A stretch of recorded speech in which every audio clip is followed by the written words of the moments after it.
الحمد لله رب العالمين والصلاة والسلام على رسوله الكريم أما بعد فقد قال الله تعالى أعوذ بالله من الشيطان الرجيم بسم الله الرحمن الرحيم يا أيها الذين آمنوا إذا نودي للصلاة من يوم الجمعة فاسعوا إلى ذكر الله وذروا البيع ذلكم خير لكم إن كنتم تعلمون. محترم حاضرین، میں نے ابھی سورہ جمعہ کی ایک آیت تلاوت کی ہے. اس کا ترجمہ یہ ہے کہ اللہ جل جلالہ ارشاد فرماتا ہے، اے ایمان والو، جب جمعہ کے دن تمہیں نماز کے لیے پکارا جائے تو اللہ کے ذکر کی طرف چل کھڑے ہو اور خرید و فروخت بند کر دو، یہی تمہارے لیے بہتر ہے. اگر تم جانتے ہو، ہر مسلمان کو یہ معلوم ہے کہ اللہ تعالیٰ نے دن اور رات میں 5 نمازیں فرض فرمائی ہے.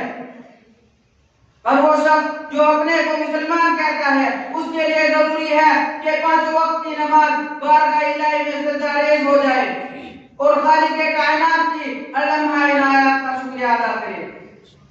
اسلام نے جتنا اجتماعیت پر زور دیا ہے اتنا کسی مذہب نے نہیں دیا.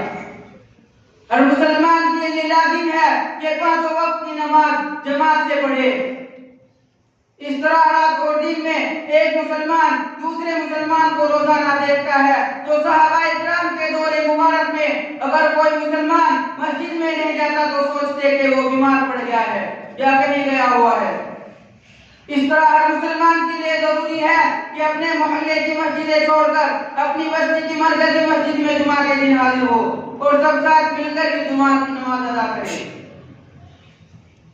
صبح سے نہانے دھونے میں لگ جائے، صاف ستھرے کپڑے پہنے، گنجائش ہو تو عطر بھی لگائے اور جامع مسجد میں جا کر امام صاحب کا خطبہ سنے اور پوری بستی کے مسلمانوں کے ساتھ نماز جمعہ ادا کرے.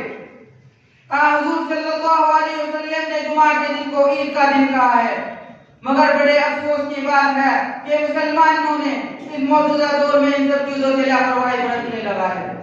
ضرورت اس بات کی ہے کہ مسلمانوں کو اس دن کی اہمیت سمجھائی جائے.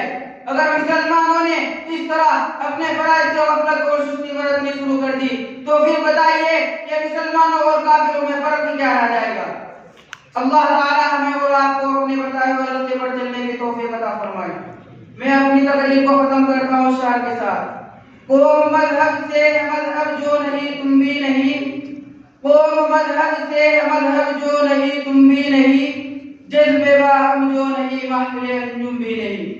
وآخر دعوانا الحمدللہ رب العالمین. یہ تھے ماشاءاللہ